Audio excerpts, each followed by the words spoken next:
Welcome to Caller Hoss. This is a waterfowl call show where we review calls sent in by you, the viewer. You know, you could be a call enthusiast, you can be a call maker, you could be a guide or outfitter, and send me calls. So it's, you maybe you want to plug your outfitter or guide service, or maybe you're a call maker, and so that we can have a one-stop shop place where people see a whole total description, non-biased kind of a show. We just kind of want everybody to have a see and feel of how a call actually is.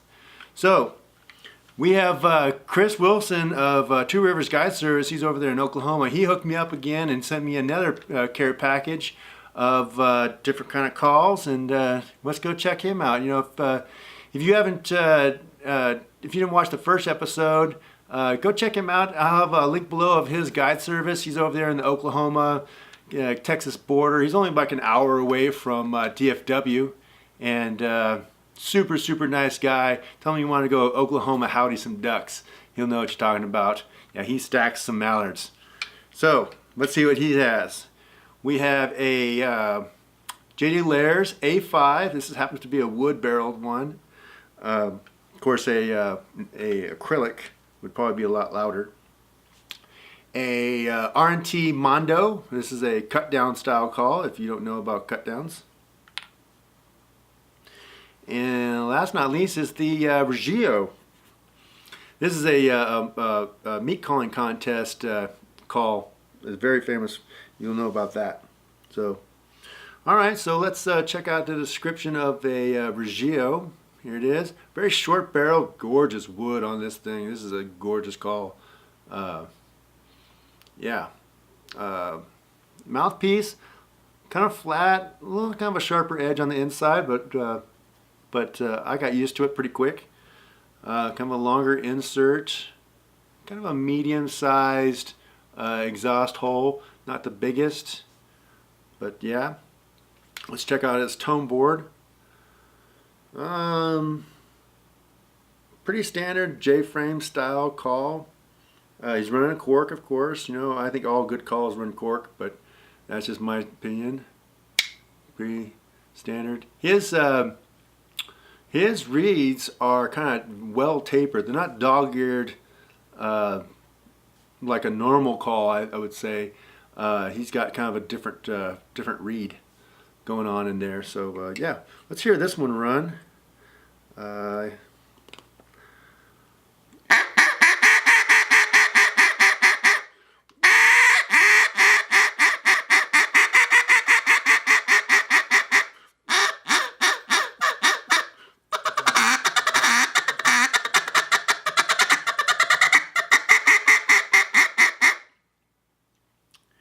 Really easy call to run. The feed is really free. I like the feed on it. This is super. If you'd like to run a lot of feed and want to be really super quick on it, maybe do that refuge feed on it, this is a great call. Good one to start out with. That was the again, this is the Raggio, and they make a lot of custom calls. He really likes to make his woods, by the way. All right, so let's go to the J.J. Lares A5. All right, so this is the big boy of his group. He also has a hybrid, and he also has a T1. Nothing too crazy about the mouthpiece. It's nice and rounded. I like that. Exhaust holes is kind of the same on all of his calls. The only thing I really think is the difference is that the length of the barrel is really different. At least with the top three, and then he also has the small bore, which is a little bit smaller hole, exhaust hole. So if you don't know about these Lares, they have an interesting way they run things. This tone board is removable. He has spit grooves in there, and kind of a plastic, the little wedge in there is kind of a little stick there, so you can go ahead and pull it out. And he used to do a demo all the time. He'd sit there on a table and close his eyes and dip the thing in water and then put it back together, closing his eyes, and then run it, and it doesn't stick. There's a lot of guys who argue that the tone grooves don't work, but like I said before, they work for me. Another thing to note is that a lot of guys run different reeds in the Lares, and if you buy a reed kit, I think they run from the .315 all the way up to a .380. Don't quote me on this, but I think that's what reeds they have, and that everything in between. And they'll say that the hybrid and the ep2 you run the heavier reeds, and on your T1 you run your lighter reeds, which I run the .335 on both my T1 and the hybrid. And yeah, there you go. I always love the Lares because they also have this weird kind of a friction fit in there that is unlike others, where I never really worry about these things coming apart. I still run doubles on mine, just, I don't know, because I always do, and but I never really worry about that. So let's hear the Lares A5 run.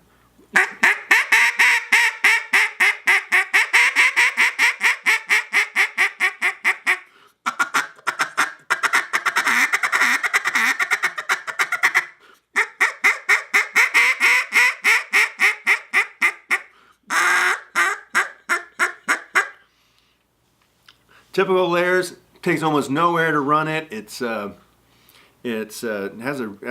think a little more freer feed than the T1. Like it a lot. It's very good. All right, let's get to that bad boy, the Mondo by RNT. This is a cut down call. So let's take a look at that insert. It's got a long, skinny reed. That's very typical. Originally it came from the old D2s, and these guys would actually run them backwards. That would be like backwards looking, right? So normally it would look like that. But they run them backwards. I'd like to hear more about why guys used to do that. I'm not really a timber purist. Big exhaust hole. The face here is a little squared off, but they kind of rounded it out, so it's, the old ones, when you run them backwards, they had this really squared off, really sharp edge, and it really wasn't fun to run. But yeah, this is a Mondo, and let's hear this one run. So.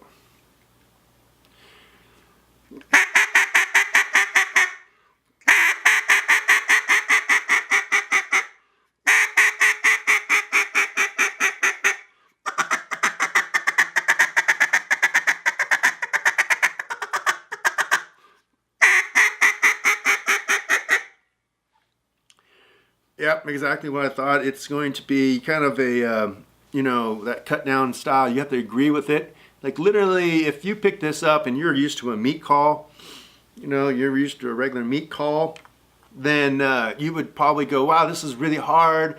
This is, takes a lot of air, but it's really worth it. If you're in the timber, guys swear by the cut downs. They need to, because the acoustics in the timber is so good that you hear everything. So when you hear like, kind of like a ringing hail call in there, it amplifies it, and it doesn't sound very good, because really the hail call was designed for calling the ducks way off and just kind of getting their attention, not really hearing it very good. But so in the timber, you really have to sound like a duck, and this one sounds like a duck, super raspy, super loud.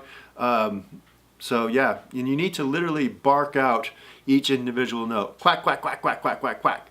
Whereas, like a meat call would be like, rah, rah, rah, rah, and you can't really run them like that. It's just the way they are. They dump out air, and so you have to kind of keep on that reed. All right, so let's get to our topic of the day. Topic of the day is going to be my vote is that everybody should know how to do a full-on hail call, a competition hail call. And there's a lot of guys who argue, oh, that's that's not nobody hunts like that. That's just for the stage, and that's absolutely not true. There's guys on the very north, like in Nebraska, north of there, they hunt with a full-on hail call.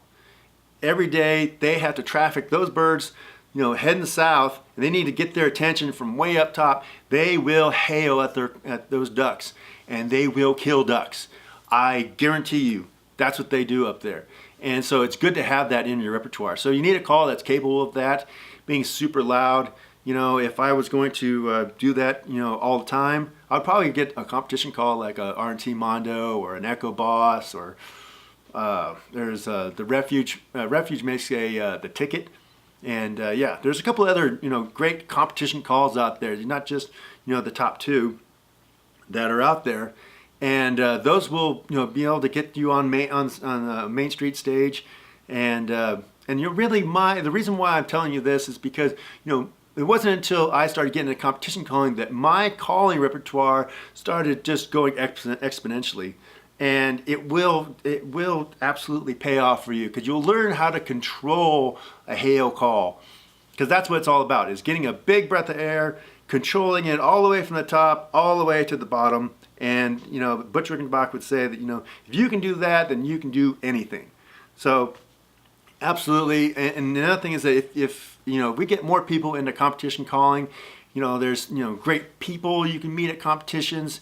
There's people who want to be a guide. That's the best way to go meet a new guide service and probably get a new job. Guys always tell you, oh, how do you even get started? There's a great way to get started. Go to competitions, impress a couple of people, and you'll probably end up having a job. I've gotten numerous offers being at competitions to go be a guide for them. So, and we're kind of a family at competitions too, for the most part. There's some guys who are kind of doing their own thing, and that's fine. It's understandable. So, and we always would, oh, how's so and so, and how you doing here, and you get invited to hunts, all over the place. So it's a great thing, and I think that if the more people we get at competitions, the better, the prizes are going to be, and all those fun things. And you don't necessarily have to always just go to a Main Street competition. You can go to a meat calling contest if you don't agree with the whole hail call thing, and yeah, get out there and go practice, and you'll definitely learn some stuff, and kind of extend your duck season too, because duck season doesn't have to end right at January, December. You can always get out there and go into a contest and go run and still have fun all year long. So yeah, so that's our show today, guys. I'd like to thank you to showing up and checking out my show. This show doesn't exist without your calls or your subscriptions, so please hit that subscribe button. Please like my show. Give me any comments that you can think of that how I can improve on stuff.